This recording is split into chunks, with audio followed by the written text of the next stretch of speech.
In this next video, we're going to look at setting up trig equations to solve various application problems and the techniques used to solve them. In Math 145, we looked at right-angle triangles and applications involving right-angle triangles. The techniques we used to solve these right-angle triangles were the Pythagorean theorem and trig ratios. In order to use the Pythagorean theorem, you must have two sides given and look for or calculate the third side. Given a reference angle theta within a right angle triangle, we can express the trig ratios sine as being opposite over hypotenuse or cos as adjacent side over the hypotenuse, and tan being opposite over adjacent.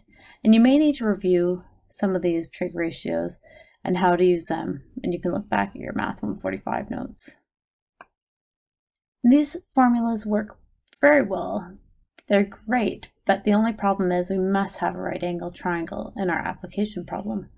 And in general, sometimes we actually need to solve non-right angle triangles.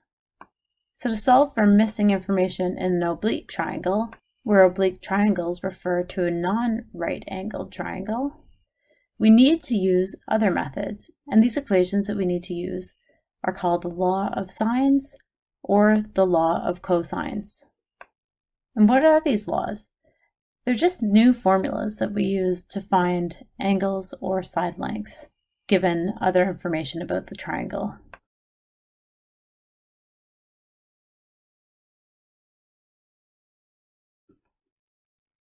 The first law we're going to go over is the law of sines.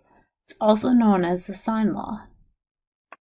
For any given triangle, the ratio of the side length to the sine of the corresponding angle to that side length is equal to the ratio of the other side to the sine of the corresponding angle. So you can see here, we always have the side length A divided by the sine of the angle across from it. Equivalently, we can flip each of these fractions and arrive at this equation here, which is sine of angle A divided by side length A, which is equal to sine of angle B divided by side length B, and it's also equal to sine of angle C divided by side length C. And it's important to define here that A, B, and C are all side lengths of the triangle, and the respective angles are angle A, B, and C. They're all angles. Showing this in a diagram, you see that angle A is located across from side length A. Angle B is located across from angle B, and side length C is located across from angle C. As we go through each of these laws, we're going to discuss what you need to know about the triangle in order to use this law.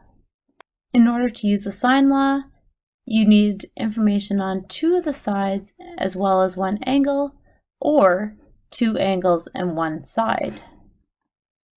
What is absolutely essential is that you must have a match, a single match of one given pair and its corresponding side. Let's go through some examples and apply the sine law. In example A, we're given an oblique triangle with two angles identified as well as one side length, and we're asked to find another side length. In order to apply the sine law, we must have a matching side length and angle. We call this pair a match because they're across from one another or facing one another. When I defined the sine law, I never mentioned why we would use one equation over the other. Really, it's for convenience, and it depends on what we want to solve. Either version of the identical equation could be used to solve for either a side length or an angle, but there will be less algebraic manipulation if we use the top equation to find side lengths, since the side lengths are already located on top, and the bottom equation to solve for missing angles. Now looking at this example, because we're looking for a side length, we're going to use the rearranged version of the equation that contains the side lengths on the top of the fraction. Making sure that each side of the equation has the facing side lengths as well as the sine of the angle across from it. So we get that 7 feet divided by sine of 35 is equal to our missing side x divided by sine of the angle across from it, which is 105 degrees. Now solving for x, we find that x is equal to 7 times sine of 105 degrees divided by sine of 35 degrees, which is equal to 11.8 feet. So there's a few things to note here. The units of your missing side will be equivalent to the units of the given side. Another thing to note is how we should calculate this final answer. When you calculate this answer, you want to enter this entire step into your calculator all in one step, using your calculator in degree mode because the angles are given in degrees. And the reason that we enter all of this into the calculator in one step is to avoid rounding errors. In part B, we're given another oblique triangle where we have matching side and angle, and this time we have an unknown angle instead of an unknown side. So this time when we set up the sine law, we're going to place the angles at the top of the fraction. So we have sine of angle B, the unknown angle, divided by the corresponding side length, 4.7 meters, is equal to sine of 63 degrees divided by 5.5 meters. In order to solve for B, we must first isolate sine B. Sine B is equal to sine of 63 degrees multiplied by 4.7 meters divided by 5.5 meters. It's important that you verify that the units match on the various side lengths if you want to use them in the same equation. So we must make sure that if one unit is given in meters, that the other one is as well. Otherwise, you need to convert the units of the different side lengths to the same units. And you must do that before you plug it into the sine law. Okay, now we can calculate the value of B by using sine inverse. Make sure that you set this up using brackets on your calculator.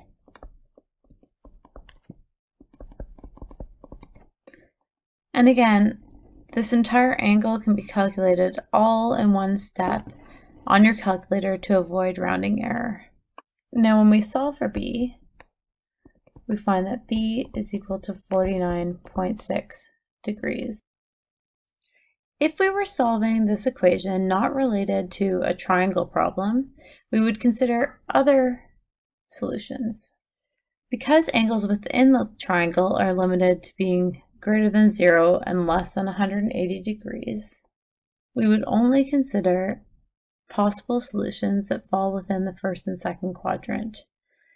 Okay. Well, sine is positive in the first and second quadrant, so we could look at the value in the second quadrant, but because we know that that value would be greater than our angle of 63, it means that we wouldn't even consider that solution because it's the found angle. It would make it greater than the known angle, and that's not possible. Remember, just like with right angle triangles, your largest angle will be across from your longest side in the triangle, and your smallest angle will be across from the smallest side. Therefore, we know that the missing angle is 49.6 degrees. We have 2 practice problems to practice applying the sine law here. Make sure you pause your video, give them a try, and compare your solutions to what's shown here. The first missing side was found to be 5.3 inches, and the missing angle in the second problem was found to be 40.5 degrees.